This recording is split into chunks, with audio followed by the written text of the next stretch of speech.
Ensimmäinen puhuja on Oulun kaupungin vanhusneuvoston jäsen, diplomi-insinööri Kyösti Kekkonen. No niin, hyvää päivää.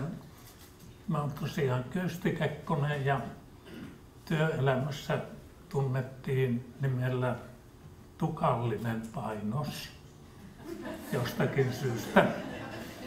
Olen koulutukseltani rakennuspuolen diplomi-insinööri, joten tämä minun taustani ei oikein liippaa näihin väkivaltakysymyksiin, mutta nyt eläkkeellä ollessa mä elän sitä 4. ikäkautta tällä hetkellä, niin nämä ikäihmisten asiat ovat minua kaiken aikaa kiinnostaneet ja minä olen monessa projektissa ollut ja olen edelleenkin mukana tässä mielessä. Mitä tämä vanhusneuvosto on? Se on Ouluun perustettu viime vuoden alussa. Tämä vanhuslaki, joka tuli viime vuoden kesällä heinäkuussa voimaan, niin edellytti, että jokaisessa kunnassa pitää olla vanhusneuvosto. Ja Oulukin sitten viime tipassa tämän perusti. Kaupungin valtuustohan sen nimeää. Ja vanhusneuvoston tehtävänä, sillä on moninaiset tehtävät, se seuraa näitä ikäihmisiin kohdistuvia hankkeita, antaa niistä lausuntoja, mutta minusta se tärkein asia on, että sen lain mukaan tulisi osallistua näiden hankkeiden suunnitteluun. Ja siinä meillä on täällä Oulussa ollut tekemistä. Ei me olla vieläkään päästy sillä lailla mukaan suunnitteluun kuin haluttaisiin. Minun käsitys on, että siinä kaupungin virkamiehet ei tykkää, että me tullaan sorkkimaan heidän hienosti suunnittelemia asioita. Ja eivät näytä kaikki kaupungin päättäjätkään oikein tykkäävän, mutta me mennään vängällä suunnittelemaan. Se on tehty niin kuin päätös. No, tästä juurihankkeesta meidän virallinen edustaja on Mörösen Ritva, joka tuolla istuu mukana. Ja minä olen tänä keväänä tullut omasta pyynnöstä tähän hankkeeseen mukaan. Ja johtuen siitä, että minua kiinnostaa vanhusten asiat ja tämä väkivaltapuoli oli semmoinen, jossa minä en ole vielä ollut mukana ja minut ystävällisesti otettiin matkaan tuohon juurihankkeeseen. Tämän päivän teemaksi on annettu vanhusten turvallisuuden monet kasvot. Ja niinpä mä ajattelin, että mä en puhu väkivallasta mitään. Mä puhun aivan erilaisista asioista ja eräiden esimerkkien valossa. Ja meillä on Oulussa käynnissä tämmöinen hanke, kun asukkaista turvaa toisilleen. Meriheinän asukasyhdistys sitä vetää. Sitä on osittain rahoittanut oikeusministeriö. Se on hyvin tuommoinen lyhyt hanke. Se on käynnistynyt viime lokakuun alussa ja päättyy nyt tämän vuoden heinäkuun lopussa. Minullakin on tilaisuus olla siinä ohjausryhmässä mukana. Meillä on 3 pilottikohdetta. Keskustan palvelutalo, sitten Saravakliinin tai asunto-osakeyhtiö Saravakliin palvelukoti. Minäkin asun siinä kiinteistössä. Ja sitten meillä on tuossa Etulyötyssä kortteli, jossa on ihan tavallisia. Siellä on sekä nuoria että vanhoja asukerrostaloissa. Ja me niissä kohteissa etsitään keinoja, miten me saataisiin naapurit kiinnostumaan toistemme asioista. Ja meillä on siellä esimerkiksi Saravakliinissa oli koulutusta kodin paloturvallisuudesta. Asiantuntijat kävivät kertomassa, samoin kotitapaturmista. Poliisiedustaja kävi kertomassa katuväkivallasta ja varoittelemassa näistä kaupustelijoista, jotka liikkuvat noissa kerrostaloissa ja tämän tyyppisissä. Sitten me haastateltiin näiden pilottikohteiden asiakkaita. Osa haastateltiin ryhminä ja osa aivan yksityishenkilöinä. Ja silloin oli ainakin meillä tuolla Saravakliassa havaittavissa, että meillä ei läheskään kaikki eivät esimerkiksi suostuneet tämmöiseen keskusteluun, jossa me kysyttiin, että minkälaista apua he tarvitsisivat. Ja myöskin kysyttiin toisinpäin, että olisiko heillä valmiutta osallistua tämmöiseen naapuriaputoimintaan. Että siellä meilläkin on jotain 45 asukasta, niin alun toistakymmentä me saatiin siihen leikkiin matkaan. Että tämän verran yllättävän paljon ihmisiä, jotka haluavat olla siellä kämpässään omassa rauhassa. Se on minua ihmetyttänyt kovasti. Ja nyt meillä ei ole vielä tuloksia käytössä näistä haastatteluista. Meillä on raportti parhaillaan tekeillä ja meillä on juhannuksen jälkeen seuraava ohjausryhmän kokous, jossa me on edellytetty, että projektin vetäjä tuo meille sitten sen raakaversion tästä raportista.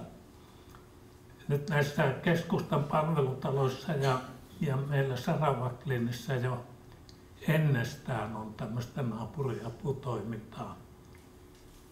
Käydään kaupassa, apteekissa toisten puolesta, jotka eivät kykene lähtemään, jos näin he haluavat.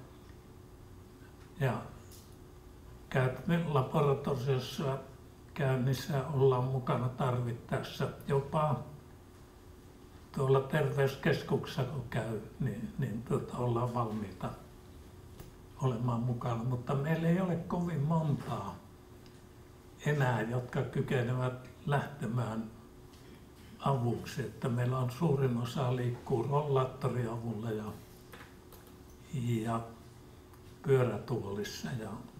Mutta kumminkin tätä naapuriapua on ja sillä lailla on naapuriapua, että jos jostakin asukkaasta ei ole muutaman päivän kuulunut mitään, niin silloin ruvetaan kyselemään, mihin hän on, missä hän on, että onko hän sairaalassa, vaan yleensä me tiedämme, kuka on joutunut sairaalaan, mutta monethan vielä matkustelevat sitten omaistensa kanssa, että tämän tyyppisiä asioita. No, on meillä sattunut kaikesta huolimatta ikäviäkin tapauksia. Viime helmikuussa viimeksi niin eräs rouva oli lauantai-päivänä kaatunut kylpyhuoneessa ja oli kuollut sinne ja keskiviikkona löydettiin. Sattui niin ikävästi, että hänen poikansa vaimoinen oli pahimmoilleen ulkomaan lomalla. Ja tämä poika yleensä päivittäin hoiti ja oli yhteydessä äitiinsä. Ja sitä me ihmeteltiin, että miksei meidän väki sitten huomannut tämmöistä. Mutta niitä sattuu tuolla, kun meilläkin on keski-ikää, taitaa olla 83 vuotta tällä hetkellä. Minä olen poikasten kirjoissa siellä, taidan olla 3. nuori siinä talossa. No niin, tämä asukasta turvaa toisille, siitä raportti tulee ja tämä on semmoinen valtakunnallinen hanke sillä lailla, että Jyväskylässä on vastaavanlaista toimintaa ja näistä sitten on tarkoitus tehdä tämmöiset valtakunnalliset ohjeet.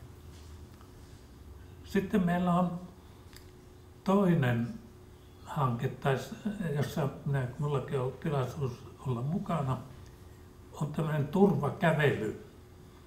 Se on nyt 5. kertaa.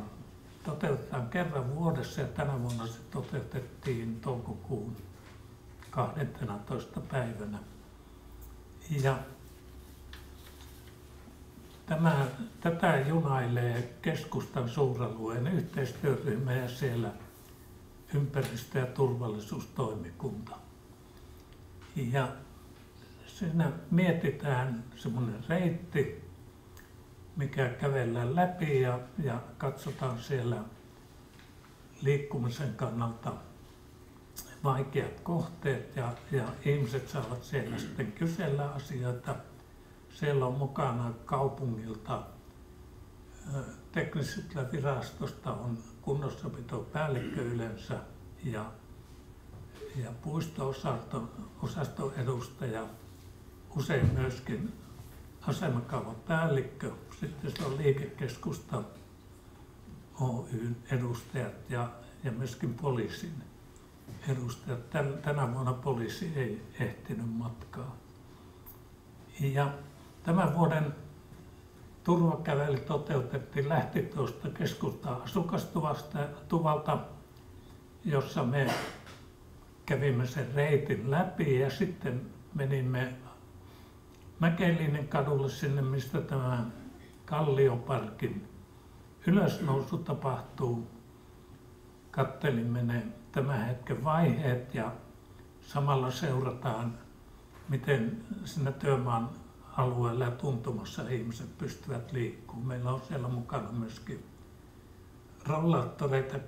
rollaattoria käyttäviä ja pyörätuolia käyttäviä. Ja sitten me sieltä tultiin Hallituskatua Letkun puistoon ja katsoimme Letkun puiston tämänhetkisen tilanteen ja kävelimme isoa katua sitten Kauppurien kadulle. Siinä tämä Arinan työmaa seutu katsastettiin ja sitten Kauppurien katua käveltiin torille ja siellä kerrattiin torin tulevat rakennuskohteet ja päätettiin se kävely sinne. Minkälaisia huomioita tällä reissulla tuli, niin semmoinen minullekin yllätys. Rotuaarillahan on pintavesiä varten semmoinen aivan loivapiirteinen oja niin kuin pitkin sitä rotuaaria. Ja tämä tuntuu olevan ikäihmisille vaarallinen paikka. Siinä saattaa huomaamatta nyrjäyttää nelikkansa ja rollaattorin kanssa vaikea liikkua. Ja he toivoivat, että se saisi olla värikkäämpi se ura, että se erottuisi siitä ympäristöstä. Se ura tuntuu olevan tärkeä näkövammaisille. He pystyvät sen avulla suunnistamaan pitkin rotuaaria. No nyt sitten Kauppurien kadun suunnalla siinä on jo valmiina Stoken edustalla jonkun matkaa sitä kävelykatua, niin siinä näyttää sen uran vieressä on tuommoinen uritettu 20-30 senttiä leveä kaistale, että en tiedä sitten auttaako se mitä. No sitten siellä Mäkelin kadulla Kallioparkin nousun kohdalla vanhempia ihmisiä kiinnosti se, että miten siellä, kun sieltä tulee maan alta ne 2 kaistaa maanpintaan, miten niillä kohdin sitten suojatiet järjestetään ja miten turvallista on ylittää se Mäkelinin katu niillä seutuvilla. Sitten reunakivet kadun kulmista kiinnostivat, että reunakivet vaikeuttavat vaikka tietenkin pyöräilijöitä, mutta myöskin pyörätuolia ja rollaattoria käyttäviä. Ja taas toisaalta näkövammaiset pitävät siitä, että ne reunakivet erottuvat, koska he pystyvät suunnistamaan sitten niiden avulla. Että tässä on semmoista taiteilua sitten, miten asiat järjestetään. Sitten yleiset WC tulivat esille, niiden puute. No nyt on Mannerheimin puistoon tälle kesälle saatu yksi väliaikainen WC. Valaistus tuli myöskin esille, eli näissä turvakävelyissä on tosiaan niin, tulee tämmöisiä asioita esille ja niitä sitten kaupungin edustajat ja myöskin vanhusneuvosto ottaa huomioon. No sitten vielä katuturvallisuuden eteen tehdään töitä sillä, että meillä on katuturvallisuuden ja viihtyvyyden parantamisen työryhmä, jossa on mukana kaupungin edustajat, poliisin, liikekeskustan ja keskustan suuralueen yhteistyöryhmän edustajat. Ja me pidämme muutaman kerran vuodessa, 2-3 kertaa kokousta ja siellä on nyt semmoisia parannuksia tullut kuin puisto- ja torialueiden vartiointi. Sitten kameravalvontaa on lisätty Rotuaarille ja Letkun puistossa ja monessa muussa paikkaa. Ja valaistusasiat on siellä erittäin usein esillä.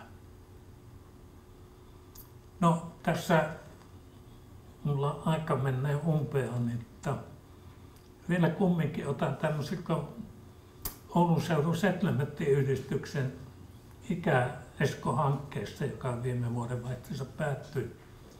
Siellä koulutettiin kulttuuriluotseja. Tämäkin on turvallisuusasia.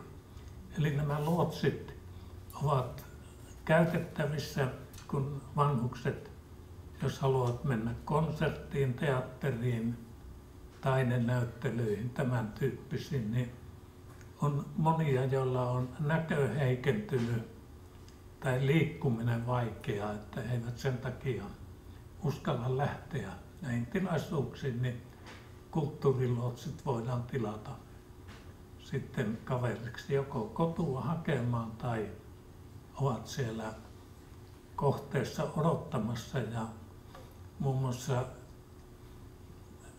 täytyy nyt sen verran sanoa tuosta Saravaklin kodista, että mä oon niitä harvoja, joilla on vielä ajokortti ja on autokin, niin minäkin olen osallistunut sitten naapuriapuun sillä, että minä olen toiminut autokuskina näihin moneen tilaisuuteen, että kun minua kiinnostaa konserttitittiäkin, niin siinä samalla menee nämäkin asiat.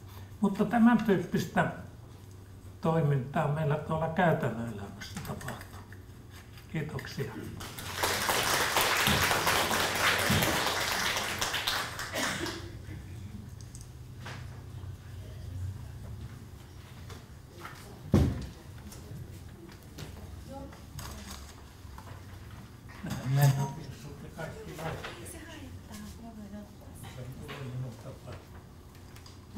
Kiitoksia Kyösti.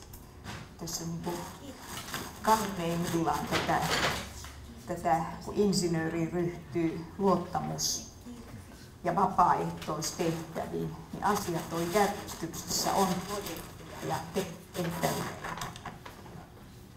Tästä varmaan sitten kuullaan sitten jatkossa vielä lisää. Että nämä turvakävelyt jo mitä on tuottanut ja mitä on ollut nämä projektihaastattelut. Ja sitten yllättäen se, että ihmiset ei edes vastaa. Ollaan tällä hetkellä 8 projektissa mukaan. 8 projektissa, kun insinööri tekee sitä, niin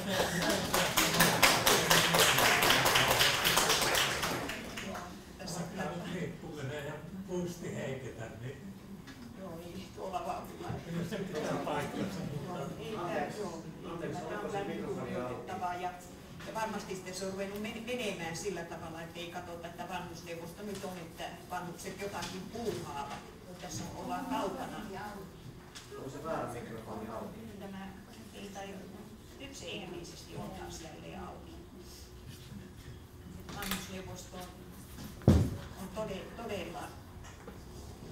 Se ei ole, se tuo toinen vaan päällä. Tää on kiinni. Ei kun nyt. No niin, nyt on joo, nämä ei toimi yhteen.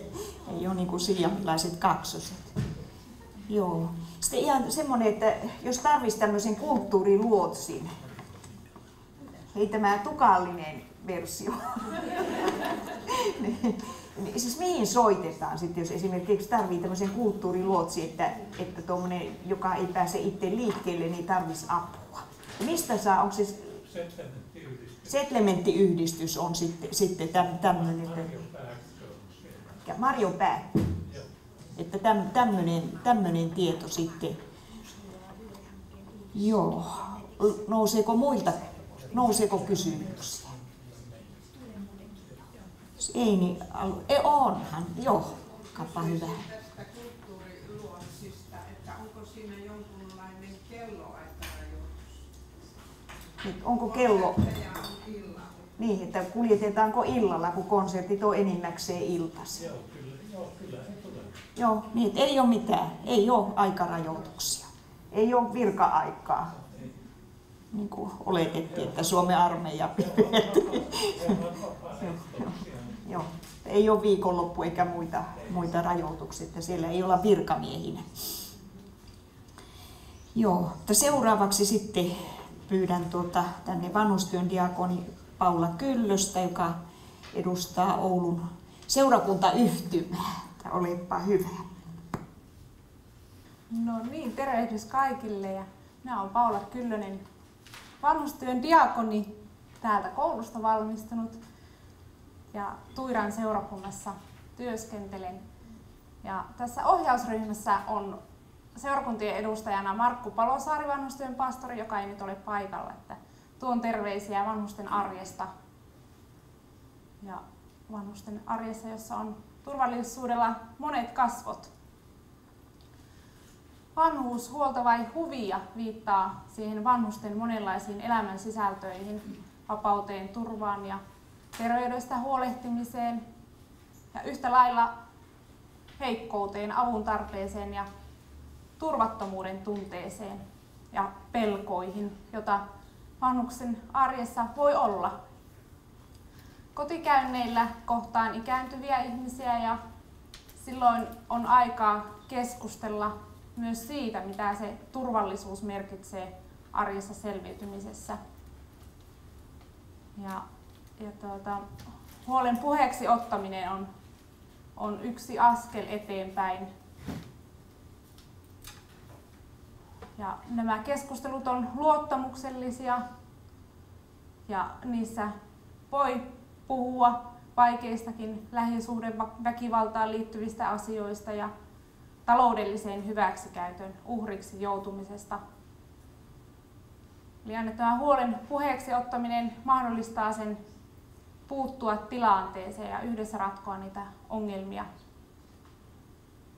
Oman työn näkökulmasta niin enemmän tulee niin kuin tätä taloudellisen hyväksikäytön uhriksi joutumista ja sitten ehkä sitä kaltoinkohtelua. Turvalliseen vanhuuteen kuuluvat keskeisesti toimeentulo, asuminen, terveys ja arjessa selviytyminen.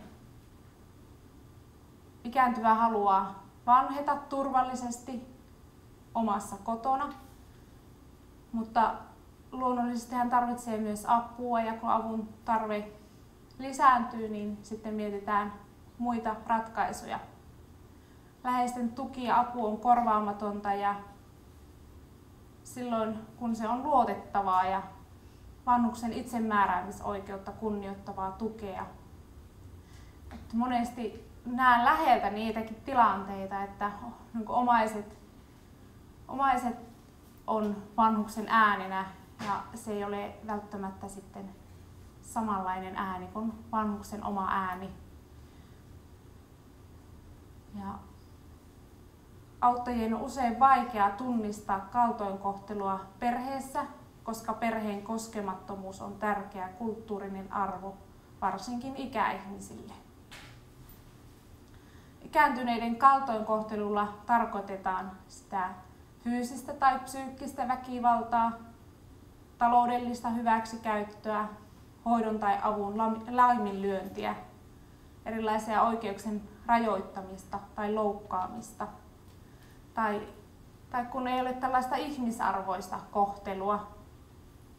Se voi olla alentavaa kohtelua tai sellaista huutamista. Vanhus ei ole kuuro, mutta hänelle saatetaan huutaa. Lapsen omaistaminen tai kaikenlainen kiusaaminen on myös väkivaltaa. Ja juuri se itsemääräämisoikeus näkyy ihan siinä kaikenlaisissa arkisissa tilanteissa. Miten vanhus haluaa pukeutua, mihin hän haluaa lähteä, kenen kanssa. Ja jotenkin niin kuin ne kaikki pienetkin asiat, että ne tulisi siitä vanhuksen omasta tahdosta ja niitä kuunnellaan ja huomioidaan. Kaltoinkohtelu voi olla perhe- tai lähisuhdeväkivaltaa, jolloin huono kohtelu tapahtuu läheisessä ihmissuhteessa. Osapuolena voi olla esimerkiksi puoliso, aikuinen lapsi, lapsenlapsi tai muu sukulainen, ystävä tai tuttava. Tämä kaltoinkohtelu on vaiettu aihe, siitä on vaikea kertoa. Eräs vanhus tuli vastaanotolle pyytämään taloudellista tukea. Tytärkin kertoi äitinsä rahahuolista ja pyysi ruoka-avustusta. Ja kun me seurakunnan taholta ollaan myös niin kuin tällaisissa taloudellisissa tilanteissa auttajina, niin luonnollisesti puututaan niihin. Ja sitten käytiin kotikäynnillä, jossa sitten selvisi, että siellä äidin asunnossa majailee alkoholisoitunut poika, joka käyttää äitinsä rahoja. Vanhus ei juurikaan käytä rahoja itse ja hänen läheisensä käyttää ne. Rahan kiristäminen, riistäminen tai painostaminen perinnön saamiseen on myös väkivaltaa. Ja tähän aiheeseen perehtyminenkin avasi mulle niin kuin vielä enemmän niitä, mitä kaikkea. Siihen voi tällaista sanallistakin painostamista, sekin on väkivaltaa. Juuri se perinnön saamiseen ja rahan pyytämiseen liittyvät asiat. Nöyryttäminen, halventaminen ja uhkaileminen on myös niin sanotusti henkistä väkivaltaa. Tämän kaltoinkohtelun tunnistaminen ja oikea avun löytäminen alkaa yleensä siitä, kun työntekijän huoli herää tai läheisten huoli herää ikääntyneen elämäntilanteesta. Ne voi liittyä elämänhallintaan, ulkoiseen olemukseen ja muutoksiin terveydentilaan, asumisoloihin ja taloudelliseen tilanteeseen. Ne muutokset voi olla hitaita, mutta joissakin tapauksissa ne muutokset voi tapahtua hyvin nopeasti. Diakoninen vanhustyö ja samalla kirkon etsivä työ kohdistuu niihin vanhuksiin, joita ei välttämättä muulla tavoin auteta tai jotka eivät sairauden tai ongelmien vuoksi pysty osallistumaan toimintaan. Ihmisillä on oikeus hengelliseen tukeen ja sitä on heikkojen kohdalla tuettava. Hengellistä väkivaltaa voi olla se, että jätetään osattomaksi tai ei huomata, että vanhus tarvitsee hengellisiä tilaisuuksia tai keskusteluja. Ja tämä voi olla juuri niiden dementoituneiden ja sellaisten ikääntyvien kohdalla, jotka ei itse enää kykene sitä sanomaan, että haluaa osallistua hengellisiin tilaisuuksiin. On tärkeää mahdollistaa ne tilaisuudet ja keskustelut ikääntyvien arjessa siellä, missä he ovat. Sitten tähän taloudellisen hyväksikäytön merkkeihin. Niitä voi olla rahan tai omaisuuden häviäminen, ruoan ja lääkkeiden katoaminen ja ainainen rahapula. Ja tämän huolenpidon laiminlyönnin merkkejä voi olla sellainen epäsiisti olemus, aliravitsemus, makuuhaavat tai tällainen sekavuus.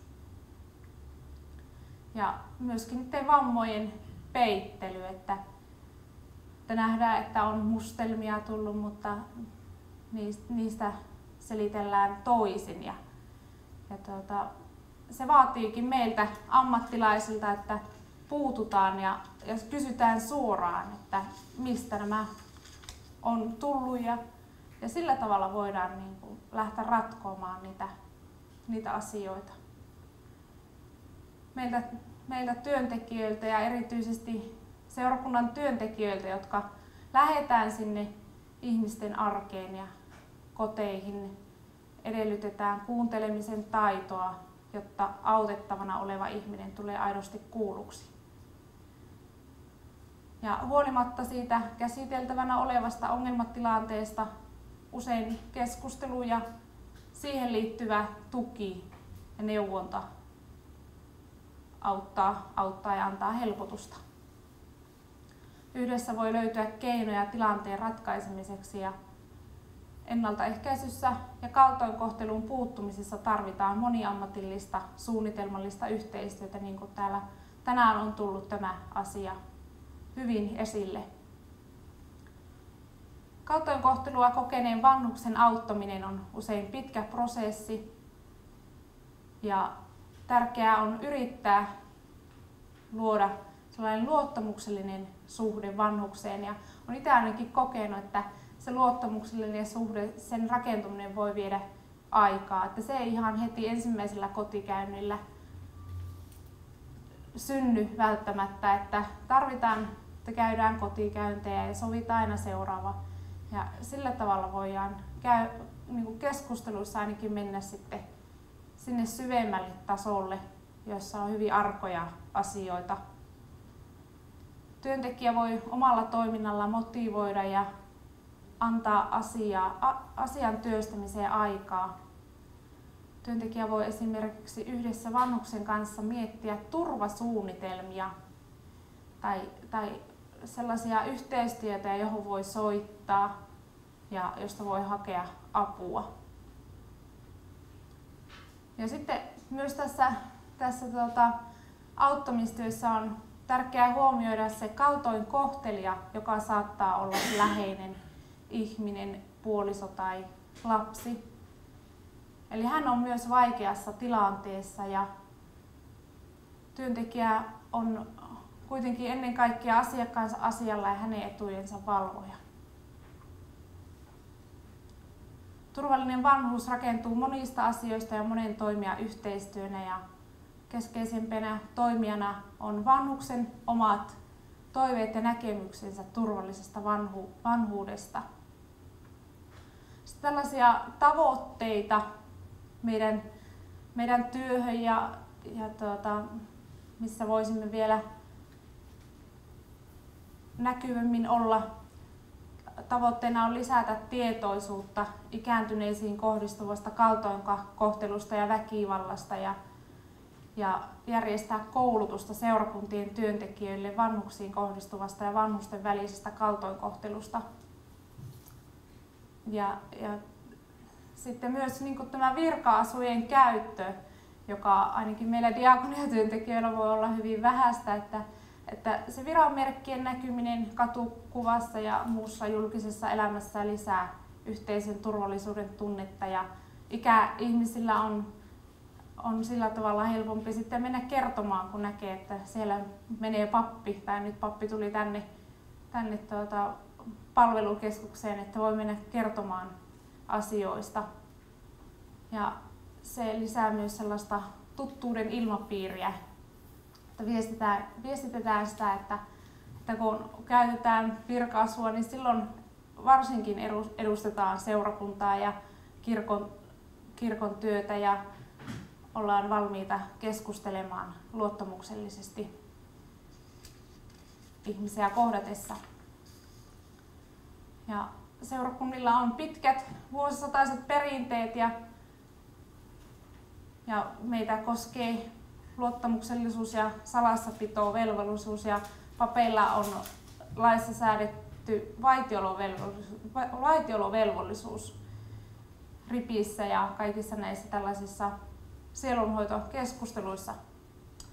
Seurakunnat järjestää kokoavaa toimintaa ja niissä luonnollisesti kohdataan ihmisiä erilaisissa elämäntilanteissa. Sitten se etsivä työ kohdistuu juuri niihin ikäihmisiin, joita ei muulla tavoin auteta tai jotka ovat syrjäytymisvaarassa. Palveleva puhelin tavoittaa ja antaa tukea ja neuvoa ihmisille. Ja lisäksi työntekijät tavoittaa omista virkanumeroista. Monipuoliset ja luontevat yhteydet alueen toimijoiden kanssa mahdollistaa yhteistyön, joka on merkittävää. Olemme yhteisvoimin mukana edistämässä turvallista ja väkivallatonta vanhuutta. Kiitoksia. Ja onko kysymyksiä?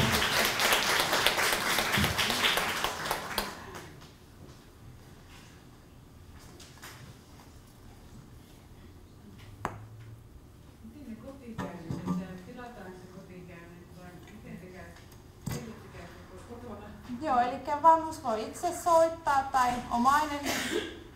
Usein se on omainen, joka soittaa ja pyytää, tai kotihoidon kautta tulee myös. Eli kotihoidolla on kaikkien meidän työntekijöiden yhteistiedot, niin sieltäkin tulee sitten niitä pyyntöjä kotikäynnille. Ja viiveettömästi pyritään aina menemään sitten, että tietenkin aina riippuu tilanteesta, mutta sillä tavalla se voi olla monelta eri taholta se kotikäyntipyyntö. Ja ihan ei aina niin kuin ne olekaan ne hengelliset asiat, vaan ihan tällaisissa ihmissuhdeasioissa, taloudellisissa asioissa, ihan arkipäiväisten asioiden jakamista. Se niin kuin tavallaan on siitä ihmisestä lähtöisin se, mitä hän haluaa, mitä hän toivoo ja mitkä on hänen ne avun tarpeensa. Joo. Miten voisitko sellaiseen asiaan neuvoa, kun vanhus, joka ei ole minulle sillä lailla niin tuttu, mutta hän on noin lähes puoli vuotta, kun on vanhusneuvoston jäsenenä, niin hän kyselee, miten hän saisi edunvalvojan tai valvojan. Ja tässä on niin tämmöinen asia, että hän kokee tulleensa kiusatuksi siinä lähiasuinyhteisössä. Minä olen hänelle antanut puhelinnumeroita ja hänen luvallaan olen soittanut eri ihmisille ja jotkut käyneetkin siellä, mutta ei ole taaskaan kauan, kun hän sanoi, että hän ei ole vielä saanut mitään asioita. Mikä tämmöinen, kun tässä puhutaan justiin tämmöistä kaltoinkohtelusta, niin, tämmöisessä tilanteessa voi helpottaa tätä vanhusta, jos hän saa sen työntekijän sinne niin kuin hänen kanssa yhdessä selvittämään niitä asioita. No, toivottavasti hän on nyt sen viimeisen soiton jälkeen saanut. Tosiaan siinä oli muista kuukausia välissä ja hän taas soitti.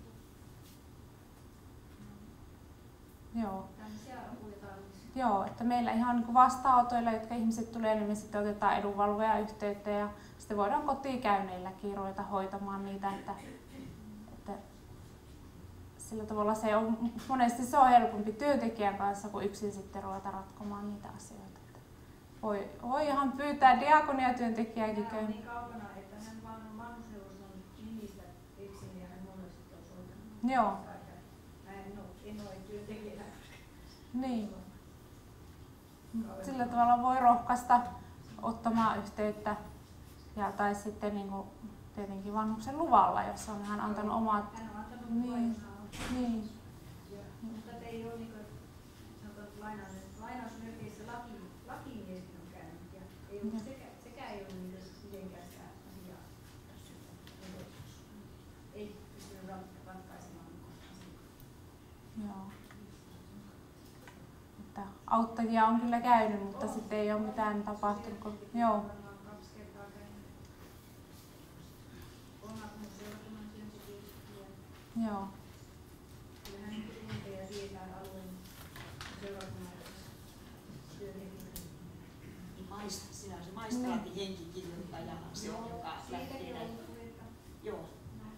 Ja hän on, ja jos sinne on ilmoitus, niin siitä se kyllä lähtee liikkeelle, mutta se ei ole sitten lähtenyt. Mikä siinä sitten katkostuu, mutta se on sitten erittäin ystävällinen lakimies, se lähtee maistraatin henkikirjoittaja, joka tekee kotiin käynnin ja näin. Mutta nyt siinä on joku tullut, joka pitäisi. Mutta hän se ei hänestä oikein sitä asiaa kuitenkaan. Joo. Niin, auttajia on, mutta aina se ei ole tavoitettu. Niin. Kiitoksia, Paula. Tässä todella tämmöinen syvän kokemuksen ääni ja niin kuin yllättäviä asioita tulee tuonne diakoniatyölle. Sehän on arvostettu työ ja tässä koko maassa ja erityisesti Pohjois-Suomessa kuitenkin kirkko on vielä oleellinen osa meidän elämäämme ja seurakuntien työ, mutta emme ottanut, että edunvalvoja-asiatkin kuuluu sinne. Taloudellinen on ne taloudelliset asiat, niin tarvitaan niidenkin huomiointia toki. Ja suuri osa ihmisiähän kunnioittaa vanhuksia ja heidän sitä itsemääräämisoikeutta ja taloudellisia asioita. Että se kuluneella viikolla poikani soitti mulle ja sanoi, että hän vaan kysyy nyt minun ammattini vuoksi apua. Mutta no mikä ihme, insinöörityypillä on nyt minulle asiaa. Nehän on rakentamassa pyöräkatosta omaa kotitontilleen. Ja kun se tarvii kaupungin rakennusvirastossa, tarvitaan kaikkien naapureiden allekirjoitukset. Ja hän ei ollut huomannut vasta toisella puolella katua olevaa käyvä vanhaa miestä, ei katsonut sitä ikää, että ei sen takia. Mutta kun se ei nyt ihan satu just kohdalle, mutta oli käynyt sitten vanhan miehen kohdalla kysymässä sitä. Ja sanoi, että ihan varmasti se vanha mies ei nyt kyllä ymmärtänyt, että siihen tulee pyöräkatos. Ja hän ainakin 5 kertaa sanoi, että se on pyöräkatos. Ja vanha mies oli sanonut, että niin, tarviihan se pyöräkatos olla. Että voiko hän nyt luottaa, että hän sitten sen puumerkkisään laittoi siihen. Mä sanoin, että sinähän et ole millään lailla käyttänyt häntä hyväksesi. Et ole vienyt häntä taneita taloudellisesti. Sanoin, että pitäisikö hänen vielä hänen pojalleen soittamasta, jos ei hänellä ole tämän pyöräkatoksen suhteen edunvalvojaa. Niin et sinä ole varmasti, vaan sinä olet kunnioittanut tätä vanhaa miestä. Ja hän itse on luvannut sen, että te tarvitsette nuoriperheisen pyöräkatoksen. Niin sinä olet kunnioittanut sitä sen miehen omaa tahtoa. Ja sen ei sitten onneksi edes näy se pyöräkatos sieltä, mutta kyllä minusta tämä nykyajan 3-40-vuotiaat, ne toimii näin, että ne kuuntelee ja miettii, että he ei loukkaa eikä kaltoin kohtele eikä taloudellisesti väärinkäytä. Mutta sitten aina valitettavasti tulee näitä asioita. Minusta oli hirveän hyvältä kuulosti, että nämä niin kuin miettii näitä. No sitten siirrymme tuohon Oulun seudun muistiyhdistykseen, joka tänä vuonna täyttää 25 vuotta. Ja sieltä meille tulee puhumaan muistiluotsiohjaaja Minna Kallio. Olepa hyvä. No niin, hyvää päivää kaikille. Minä olen tosiaan Minna Kaltio ja tulen asiantuntija- ja tukikeskus Pohjois-Pohjanmaan muistiluotsista. Ja työpaikka on tosiaan se Oulun seudun muistiyhdistys. Niin kuin kuten Pirkko sanoi, niin täyttää tänä vuonna 25 vuotta. Ja tästä perustamisesta saakka niin yhdistys on toiminut muistisairaiden ja omaisten edunvalvojana sekä järjestänyt erilaista vertaistuki-, retki- ja lomatoimintaa. Ja toiminta on yhä muuttunut enemmän kuitenkin monimuotoisemmaksi, koska työikäisillä on todettu ja todetaan yhä enemmän muistisairauksia. Ja se tekee haasteelliseksi tietenkin sen, että kotona voi olla hyvinkin pieniä lapsia. Mutta myös se, että yhä useampi on kiinnostunut omasta muististaan ja mahdollisesti myös muistiin liittyvistä ongelmista. Onko teistä joku joskus miettinyt, että tuliko ovi lukkoon tai sammutinko kahvin keittimen? Kyllä. Eli se toimiva muisti on tärkeä osa toimivaa arkea. Tätä hetkeä, menneisyyttä ja tulevaisuutta. Ja me jokainen tarvitsemme muistia jokapäiväisessä elämässä. Jokaisella on myös kokemuksia muistin pettämisestä. Jokainen meistä on unohtanut jotain elämänsä aikana. Ja joka kolmannella yli 65-vuotiaalla on muistioireita, mutta aina syynä ei ole kuitenkaan se muistisairaus. Joskus kuitenkin kysymys saattaa olla etenevästä muistisairaudesta, johon on tärkeää saada ajoissa hoitoa ja kuntoutusta. Vuosittain tällaisen muistisairausdiagnoosin, etenevän muistisairausdiagnoosin saa yli 13 000 suomalaista. Ja kaikkiaan sairastuneita on Suomessa tällä hetkellä jo noin 130 000. Se muistisairausdiagnoosi koskettaa koko perhettä. No, tämän päivän teeman mukaisesti, mitkä asiat vaikuttavat ikääntyneiden ja etenkin muistisairaiden sekä heidän omaistensa turvallisuuteen? Lähden katsomaan tätä ja kertomaan teille 3 eri näkökulman kautta. Ensimmäinen näkökulma on tämä muistisairaiden turvallisuus. Se muistisairaus tuo mukanaan arkielämän erilaisia haasteita. Ja tässä minun puheessani on muutamia esimerkkejä muistisairaan turvallisuuteen liittyvistä vaaratekijöistä. Koska muistisairaudessa on usein kysymys lähimuistin heikkenemisestä, tavarat, kuten silmälasit ja avaimet, voivat olla hukassa usein. Muistisairas ei muista äsken sovituista asioista, ja sairastuneen voi olla vaikea toimia ohjeiden mukaisesti. Sanojen löytämisen vaikeus tuo mukanaan omat ongelmansa. Hän ei tiedä, mistä on tulossa tai mihin on menossa, vaikka ehkä tietääkin olevansa eksyksissä. Myös ajan ja paikantajun hämärtymisen myötä muistisairas ihminen voi eksyä tosi tutussa ympäristössä. Ja jos muistisairas asuu yksin, niin se asuminen ja yksinolo altistaa tapaturmille ja eksymisille. Hahmottamisen ongelmat ja vaikeudet ovat yleisiä muistisairauden tuomia haasteita. Esimerkiksi ihan tavallista tuolia, istuinta tai oven karmia voi olla hankala hahmottaa ja sairastunut voi herkästi istahtaa sivuun tai törmää sitten siihen oven karmiin tai esineisiin. Kuten meillä kaikilla, jos me olemme nukkuneet yön huonosti, niin huonosti nukutut yöt lisäävät päiväaikaista väsymystä ja se lisää sitten tietenkin kaatumisvaaraa ja muita tapaturma-alttiutta. Näihin vaaratekijöihin on kuitenkin olemassa hyvin tietoa ja erilaisia ratkaisuja, kuten tässä edellä puheenvuoroissa on tullut jo esille. Mutta kuten kaikki sairaudet, niin myös muistisairaus on yksilöllinen. Jokaisen kohdalla tilannetta on katsottava juuri hänen asuinympäristöön, voimavaroihin ja toiveisiin liittyvällä tavalla. Käykää tutustumassa Muistiliiton nettisivuihin www.muistiliitto.fi ja siellä on hyvä tietopaketti koottu turvallisuussivuston alle. Toinen näkökulma on sitten omaisen jaksaminen.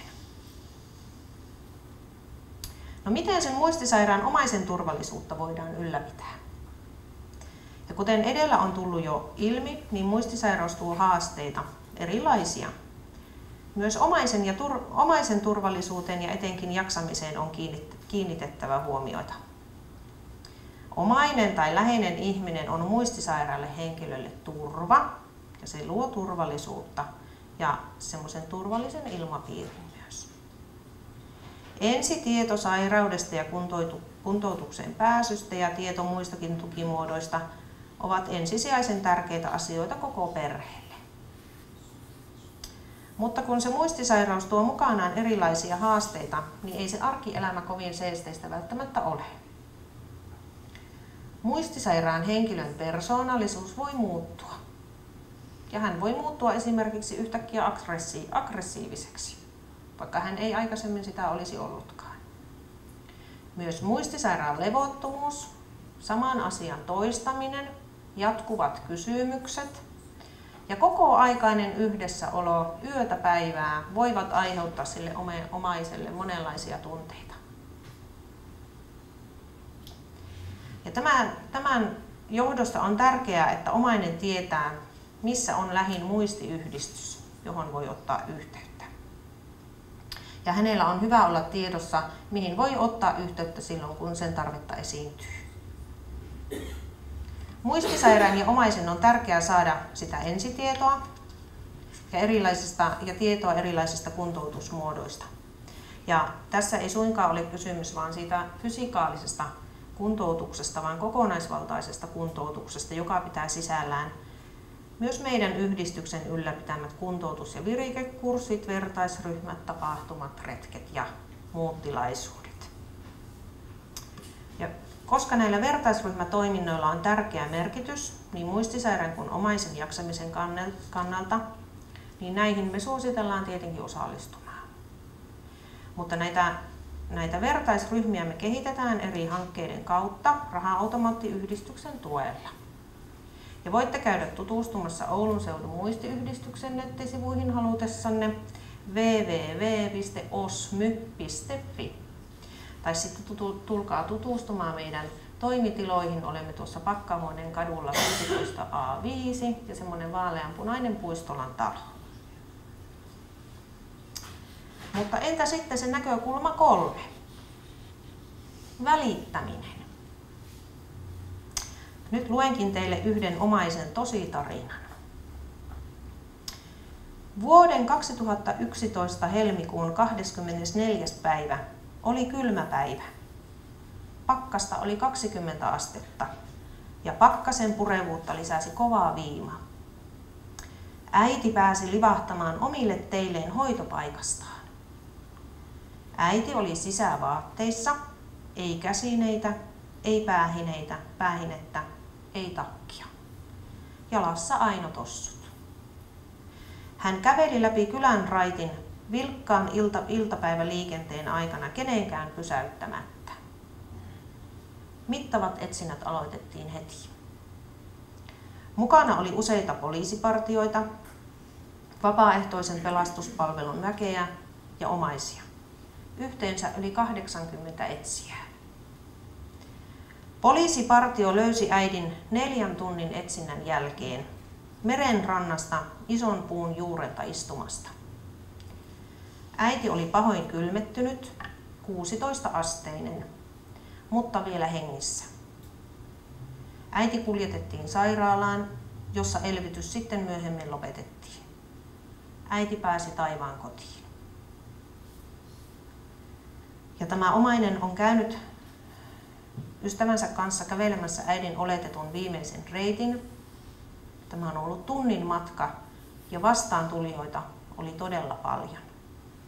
Mitä enemmän vastaantulijoita, sitä raskaammaksi hänen olonsa kävi.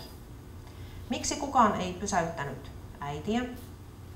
Miksi hätäkeskukseen ei tullut ilmoituksia näköhavainnoista? Tämä muistisairaan omainen otti meihin yhteyttä vuonna 2012 alkukeväästä. Hän halusi tällä omalla tositarinallaan vaikuttaa meihin muihin, että me välittäisimme toisistamme ja loisimme toisillemme turvallisuutta. Oli kyseessä sitten lapsi, aikuinen tai iäkäs ihminen. Muistiliitto haki rahoitusta Raha-automaattiyhdistykseltä ja sairahoituksen ja toteutti viime vuonna valtakunnallisen Välitä-kampanjan, jonka puitteissa järjestettiin sitten täällä Pohjois-Pohjanmaallakin erilaisia tapahtumia ja tilaisuuksia.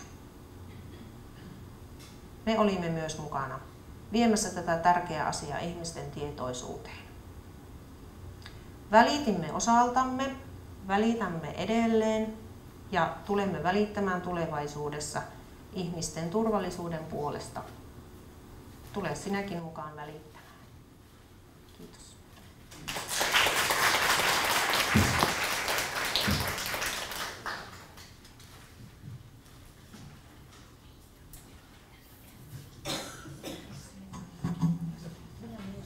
Kiitos.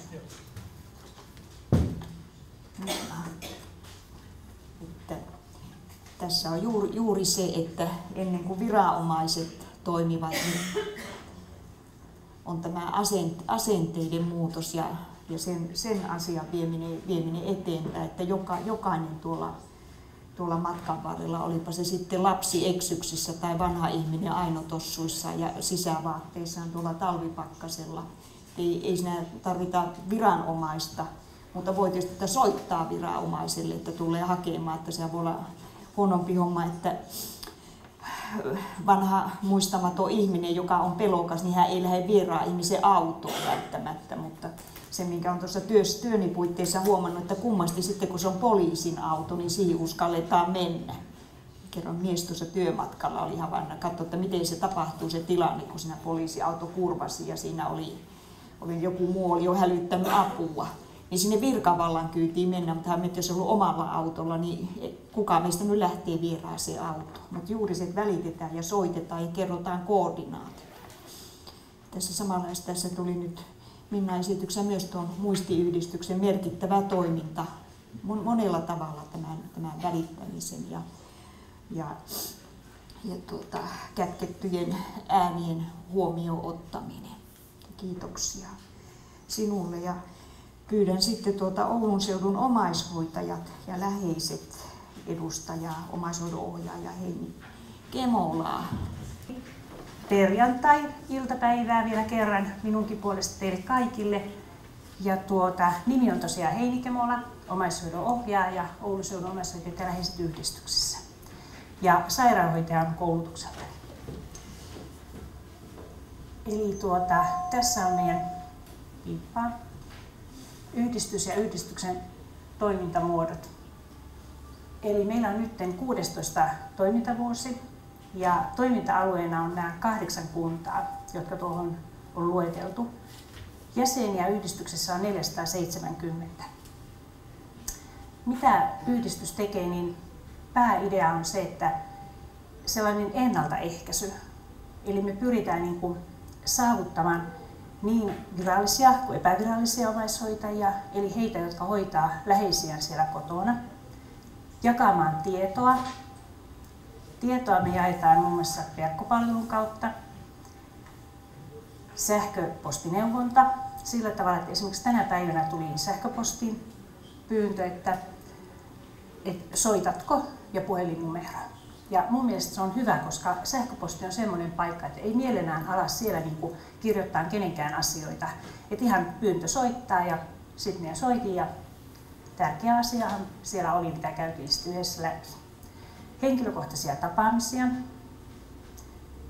Se voi olla pyyntö, että joku soittaa ja haluaa tulla juttelemaan tai sitten, että tehdään kotikäynti. Ja niillä kotikäynneillä näkee hyvin monesti niitä tilanteita, missä voi nähdä sekä hoitajan että hoidettavan. Ja kysymys, miten jaksat, on semmoinen, josta voi lähteä hyvin avartava keskustelu, joka sitten panee itsenikin ohjaamaan eteenpäin siellä kotona sitä tilannetta. Sitten me järjestetään koulutuksia, valmennuksia. Meillä on semmoinen kuin OVET, omaishoitajan valmennus, jossa pyritään kertomaan omaishoitajille sitä tilannetta, että mihin ne on alkamassa. Seminaareja, isoja seminaareja, joissa on aina jollain tavalla aiheena omaishoito, etäomaishoito tai omaishoito. Luentoja. Sitten me painetaan esitteitä ja materiaalia, mitä pyritään jakamaan, jossa tavoitellaan sitten näitä meidän omaishoitajia. Ja Kortteri-uutiset on lehti, joka ilmestyy 3 kertaa vuodessa. Siinä on hyvin paljon sitä toimintaa, mitä me järjestetään aina 4 kuukauden välein. Ja sitten sitä ihan semmoista tietoa, tukea, palveluohjausta, hakemuksia. Autetaan tekemään, että yleensä ne meidän hakemukset, mitä meidän yhteiskunta vaatii ikäihmisiltä täyttämään ovat hyvin haasteellisia. Ja niitä täytetään joko siellä toimistolla tai sitten siellä kotikäynnillä. Ja ehkä se kotikäynti harvakseltaan niitä kyllä tekee, mutta siellä on se tilanne, jossa tosiaan, niin kuin sanoin äsken, niin näkee sekä sen hoidettavan että hoitajan. Ja omaishoitajien edunvalvonta kuuluu myös, just niin kuin muistiyhdistys sanoo kanssa, että se edunvalvonta on se yksi asia, jolla niin kuin pyritään vaikuttamaan siihen, että meidän omaishoitajat olisivat niin kuin samanmukaisia ja yhdenvertaisia meidän yhteiskunnassa. Ajetaan niitä asioita eteenpäin. Palveleva puhelin päivystää maanantaina ja torstaina ja sinne voi soittaa anonyyminä. Ja se on se turva omaishoitajalle tai läheiselle. Ei välttämättä tarvitse olla omaishoitaja, mutta hän, joka hoitaa sitä siellä kotona läheistään, niin hän voi nimeä sanomatta kertoa asian. Ja joskus siellä puhelimessa itkee minä ja itkee se, joka on siellä puhelimen päässä. Ja ideana se, että kun meille soitat, niin sä et pommita sitä seuraavaa paikkaa, että soita sinne, vaan pyritään niin kuin auttamaan sitä ihmistä. Ja jos en sinä päivänä, kun otan sen puhelun vastaan, niin käyn sitä asiaa läpi, pystyn neuvomaan, niin sitten lupaan soittaa ja otan puhelinnumeron ylös, jos se minulle annetaan.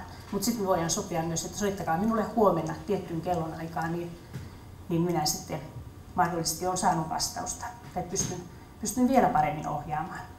Ja se keskusteluapu, kuunteleminen, niin se on ehkä se kaikkein tärkein, mikä tässä minun työssä vuodesta 2009 on niin kuin noussut enenevässä määrin tärkeäksi. Vertaisryhmiä järjestetään myös. Sitten, että me saataisiin se omaishoitaja tai se hoitaja sieltä kotua ja mahdollisesti hoidettavakin mukaan toimintaan, niin järjestetään matkoja, retkiä, tuettuja lomia just samalla tavalla kuin muistiyhdistys tekee. Myyjäiset avoimet ovet on yksi meidän toiminta kanssa. Omaiskahviloita on nyt ihan tämmöisen meidän uuden hankkeen ihmisen lähellä projektin mukana. Puhutaan projektista, niin sen mukana perustettu tuonne. Ja ne on avoimia tilaisuuksia, mihin voi tulla juttelemaan omaishoitoon ja hoitamiseen liittyvistä asioista. Ja sitten tätä vapaaehtoistoiminnan järjestämistä ja koordinointia tehdään kanssa. No, mitä se omaishoitajuus on? Omaishoitaja on henkilö, joka pitää huolta perheenjäsenestään tai muusta läheisestään, joka sairaudesta, vammaisuudesta tai muusta erityisestä hoivatarpeesta johtuen ei selviydy arjessaan itsenäisesti. Se omaishoitajuus voi alkaa äkillisesti, silloin kun perheeseen syntyy vammainen lapsi, tai sitten liikenneonnettomuuden seurauksena. Se voi kehittyä hitaasti pitkäaikaisen sairauden myötä. Sitten tuolla on vähän lukuja noista, että 1 miljoona suomalaista auttaa säännöllisesti läheistään. Ja tällä hetkellä arvioidaan olevan noin 300 000 sellaista henkilöä, jotka on omaishoitotilanteessa, ja 60 000 on sitovia ja vaativia. Silti vuoden 2013 lukujen mukaan niin meillä on 40 000 omaishoitosopimuksen tekijää, tai jotka ovat tehneet omaishoitosopimuksen ja virallistaneet sen. Vahdin vaihto tähän väliin. Mä olen Silvo Nyypakka ja toimin tuossa yhdistyksen etäpuoti-hankkeessa puotitekijänä, ja meillä on tämä etäomaishoiva aiheena. Etäomaishoitajahan on henkilö, joka pitää sitä omaisesta huolta, kun tuo nimikin sanoo, niin etäisyyden päähän. Saattaa olla kymmeniä tai satoja kilometriä. Meille on tullut tuonne ryhmään ihminen, joka pitää omaista huolta 3000 kilometrin päähän. Harva teki, en ole sitten Suomen puolella. Mutta etäomaishoitajana yleensä toimii lapsi tai mahdollisesti isä tai äiti, jos esimerkiksi vaikka kehitysvammaisesta lapsesta on kysymys. Sisar tai veli tai muu sukulainen. Yleisimmin se on tytär, keski-iässä oleva nainen, joka huolehtii omista vanhemmistaan tai toista vanhemmista. Yleensä työelämässä mukana oleva. Ja monesti voi olla, että siihen sen läheisen hoivaamiseen, hänestä huolehtimiseen osallistuu useampikin henkilöitä, jos on sisaruksia useampia, mutta että monta kertaa saattaa olla kuitenkin se tilanne, että se yksi niistä on sitten se varsinainen, joka vastaa näistä asioista. Niin kuin tuossa sanoin, niin etäomaishoitaja saattaa niitä pitkiä matkoja matkustaa useinkin, että joka viikonloppu ja loma-aikana pitämään huolta sitä omasta läheisestään. Käydään kaupassa ja siivotaan ja pestään pyykkiä ja kaikkia tämmöisiä arkisia askareita ja sitten viikolla soitetaan puhelimella tai jollakin muulla ollaan yhteydessä. Ja myös ehkä tämmöisessä palveluasumistilanteessakin on tämmöistä etäomaishoivaa olemassa. Silloin hoidetaan tämmöisiä pankkiasioita sun muita. Ja meidän yhdistyksen tekemän tutkimuksen mukaan niin Suomessa on 65 000 etäomaishoitajaa. Ja meidän tässä projektissa tehdään nimenomaan tunnetuksi tätä etäomaishoivaa. Ja koitetaan saada se esimerkiksi julkisuuteen. Tämä toiminta ei tehdä vanhaa, aina on pidetty huolta tällä tavalla, mutta tämmöinen nimike ja sitten, että sen tutkiminen on nyt aika uutta.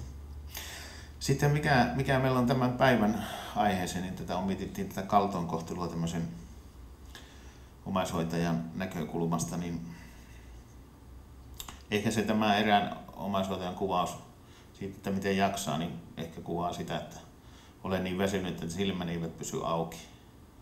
Omaishoitajat on monta kertaa väsyneitä siihen tilanteeseen. Ja sitten mietin, että mikä se on sitten, että missä vaiheessa sitten voidaan sitten tulla sitä kaltoinkohtelua, niin on tämä vallan käyttö kuitenkin varmaan siellä, että mikä on siihen niin kuin siinä tilanteessa. Siellä on saattanut roolit muuttua ja hyvin usein nimenomaan muuttuukin, että siellä ehkä se kodin elättäjä tai joka on ollut tämmöinen asioita pyörittänyt, niin onko sitten hoidettava ja hoitajaksi tulee sitten puoliso, jolle se tilanne muuttuu ja ehkä sitten käytetään tätä valtaa hyväksi. Tai sitten, että ollaan siinä vaiheessa riippuvaisia niin toisesta, että se aiheuttaa semmoista vallan käyttöä.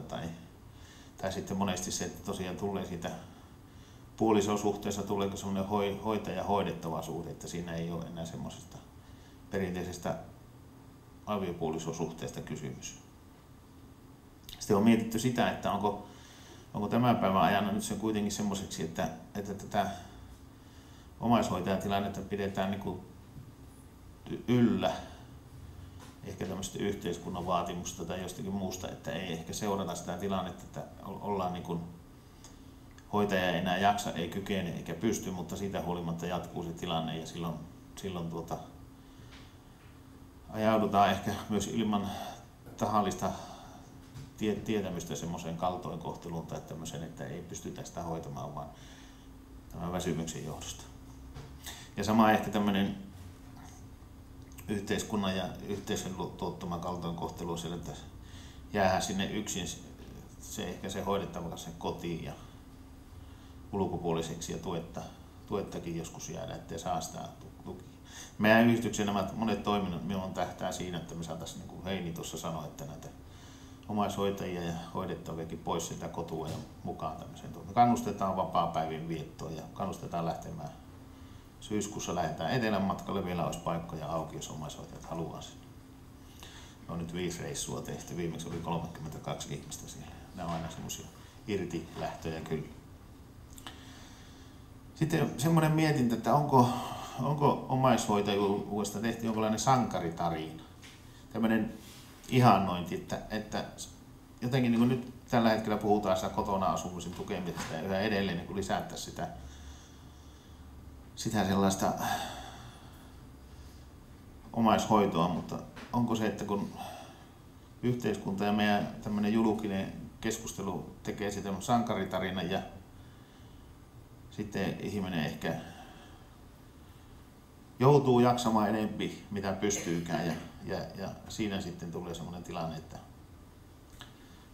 ajaudutaan hyvin semmoiseen tilanteeseen, että ilman sen hoitajan syytä, mutta mä näkisin, että tämmöinen yleinen painostus tai tämmöinen painotus on, että ei jakseta ja sitten ei pystytä sitä hoitoa hoitamaan. Että kenen syy se kaltoinkohtelu on, niin siinä ei voi niinku ihan varmasti ketään välttämättä osoittaa sormella, mutta tämmöinen nyt tilanne, kun halutaan vaan lisätä omaishoitajuutta ja kotona asumista, niin näitä maaroja piilee.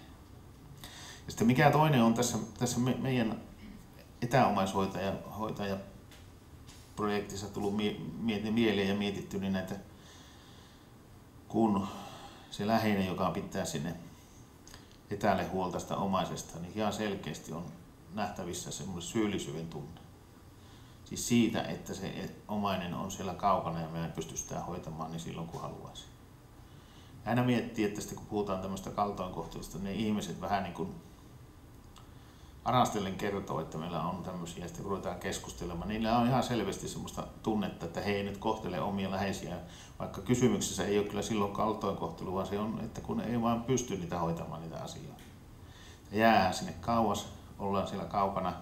Ja nimenomaan tässä meidän uudessa projektissa pyritään kehittämään semmoisia palveluita, tai monesti vain se, että levitetään tietoa erilaisista mahdollisuuksista, kehitetään semmoisia toimintoja, niin se auttaa siihen, että se ihminen niin huomaa, että ensinnäkin, että mä en olekaan yksin tässä toiminnassa. Yllättäen, kun meillä on ollut vertaistukiryhmä, niin ihmiset on sanonut, että jaha, onneksi on muitakin tässä samassa tilanteessa. Se on auttanut jo monta kertaa, että päässyt keskustelemaan. Mutta sitten myös niitä tapoja, että millä tavalla niissä jaksaa ja pystyy tekemään, niin se auttaa siinä, että ei tule sitä tunnetta, että mä jotenkin niin kaltoin kohtelisin sitä lähimmäistä, kun mä jäsen yksin. Mutta meidän yhdistyksen näiden projektien ja meidän tehtävänä on varmaan myös kaiken kaikkiaan tehdä sillä tavalla, että näitä kaltoinkohteluja ei toteutus, että ihmiset pystyisivät mukana olemaan tässä kaikenlaisessa toiminnassa. Eivät jäisi syrjään eikä yksin niiden huolinen. Ja koitetaan pitää semmoista matalaa kynnystä, että meidän ei niin varsinkin niin pystyy ottamaan yhteyttä ilman, että ei ole mikään byrokraatti. Kiitoksia ja hyvää 13. päivän perjantai jatkoa.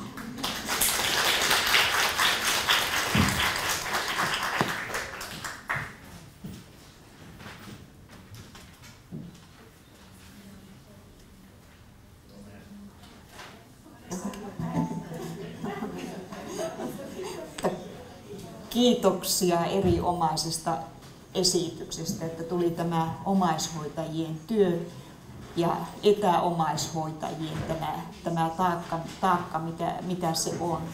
Ja tuossa kyllä tuli mieleen, että näitä sankaritarinoita minäkin olen kuullut kyllä tuossa työssäni näiltä sekä omaishoitajilta että etäomaishoitajilta.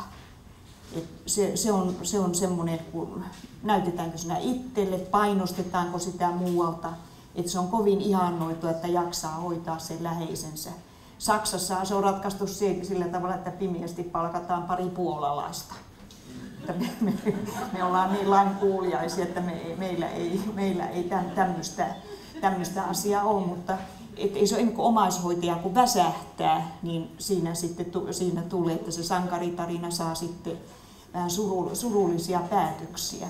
Mutta jotenkin se on niin kunnia-asia, että täytyisi, että niin 3-4-kymppisetkin miettii, jotkut heidän vanhempansa, niin kun minun ikäluokka tulee, että ottaako he sitten sinne peräkamariin asumaan. Miniänikin mietti ihan tosissaan sitä. Ja mä sanoin, että mä teen testamenttini heti, että mä en tule teidän peräkamariin. Jos mä tulen teille, niin mä tuon kaikki kaveritkin sinne teille.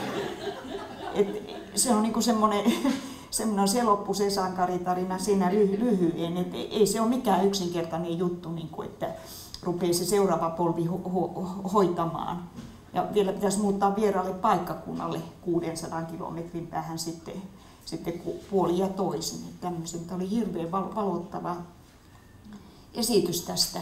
Ja sitten, että mihin ottaa yhteyttä, että voi niinku puhua siitä. Ei tarvitse sankarina jaksaa. Mä olin semmoinen naisihminen, joka oli 5-60 välillä. Hän itse sairastui muistisairauteen ja hän oli ihan loppu. Ja hänestä ansiotyöhön enää ollut. Hän sinnikkäästi kävi töissä, vaikka se muistisairaus oli. Mutta mikä siinä oli lisää uuvuttavana tekijänä, että hän kävi tuolla 200 kilometrin päässä Oulusta niin joka viikonloppu äitinsä luona, joka eleli tämmöisen korvipitäjän palvelutalossa. Niin siellä siivoamassa ja leipomassa ja muu. Se on lähtenyt siitä alkoi, että hän oli sinkku, ja sitten kun ne sisarukset meni Ruottiin, niin nehän tuli silloin aikanaan kaikki sieltä Ruotsin teollisuuslomilla sinne kotitalonsa. Ja tämä sinkku sitten se naimaton sisko hoiti ne kaikki sakit. ja kesälomansa käytti siihen. No, ne on sitten omillaan, mutta ei ne tule sitä äitiä ottaa palvelutaloa, vaan se tämä sitten tämä sinkku. Mä, että minkä ihmeen takia hän käy leipomassa siellä joka viikonloppu. Ja se, kun äiti niin tykkää. Siis jotakin niin uskomattomia näitä sankaritarinoita, mitä on. Niin tämä kun omaishoitaja oli hurja hyvä kuvaus siitä, että ei ryhdykään enempää sankariksi. Tai käy sitten hengittämässä ja puhumassa muiden kanssa, että mikä on niin kohtuus asiassa, että teette hurja hyvää työtä. Kiitoksia myös siitä. Ja tässä oli nyt meidän tämänpäiväinen. Joo, toki, olepa hyvä. Aikaa, mutta tästä omaishoidosta, niin meidän Saarelmyydessä on pariskunta. Asta on omaishoitaja, hän on 93-kesäinen ja vaimo on 6 vuotta nuorempi muistihäiriöinen.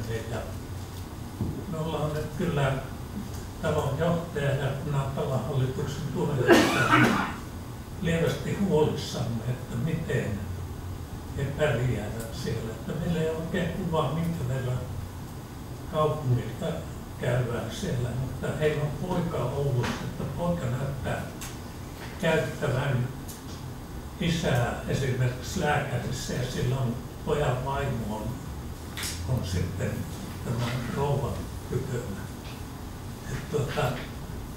Miten tämmöisessä, vielä sen verran kerron tästä, niin he käyvät 2 saunassa.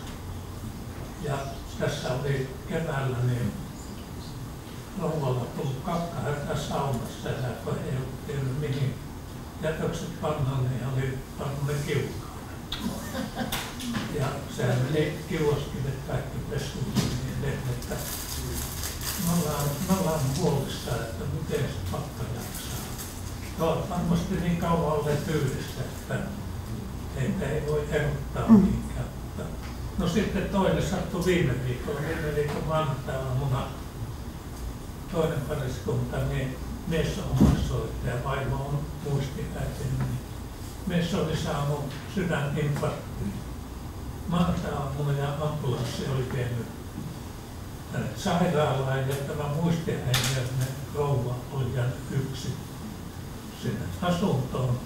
Iltapäivällä 3 heidän poikansa soitti, että kuka vastaisi ja kenelle hän voisi soittaa, että äitiä joku katsoisi. Mutta rouva on nyt semmoinen, että hän ei suostu poistumaan asunnosta.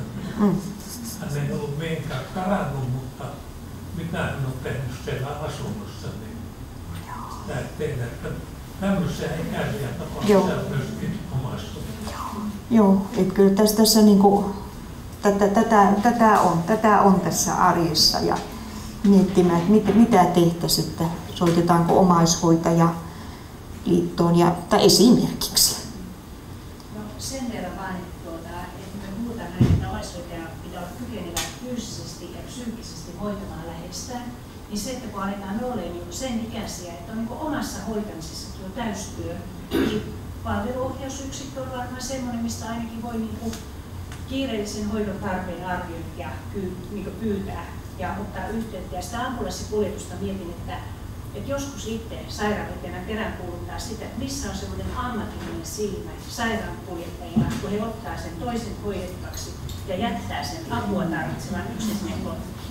Niin mä oon aina antanut ohjeeksi, että menkää mukaan. Et sieltä OUSista se ei varmaan välttämättä ole oikea ohje, mutta aina kaikki on pantu sieltä sitten niin jatkopaikkaan, missä heidät niin huolehditaan.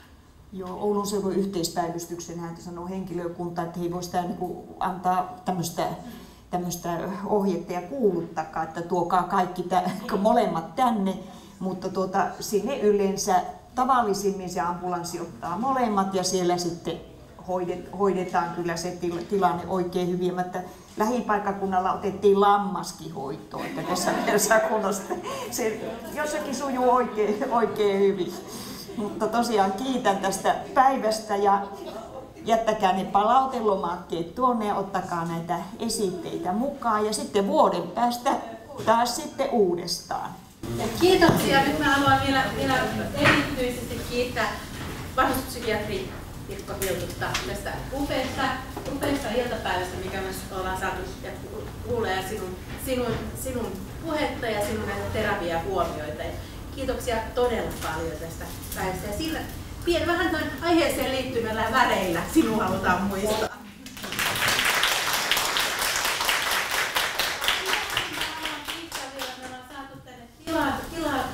Ja meillä on upeat tilat ja hyvä kahvitus ja kaikki on järjestänyt niin hienosti täältä Diakonia ammattikorkeakoulun ja Oulun seudun, onko se Oulun Diakonia-opisto? Sanonko mä ihan oikein? Oulun Diakonia ammattikorkeakoulu. Oulun Diakonia ammattikorkeakoululta ja erityisesti Tarja Tuovinen Kahvi. Sanonko mä nyt oikein? Mä ihan oikein. Vaikea sukulinja.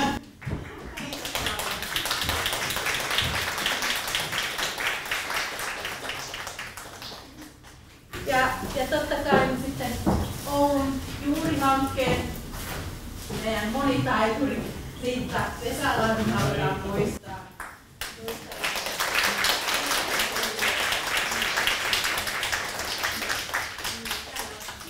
Kiitos teille kaikille mukanaolosta ja minusta on ihana ollut kuulla tämän iltapäivän aikana sitä vahvaa tahtotilaa, mikä meillä kaikilla on. Tietysti on monia asioita vielä, mitä niin kuin tulee tämmöisiä asioita eteen, mutta yhdessä meillä on kuitenkin yhteinen tahtotila selvittää näitä asioita.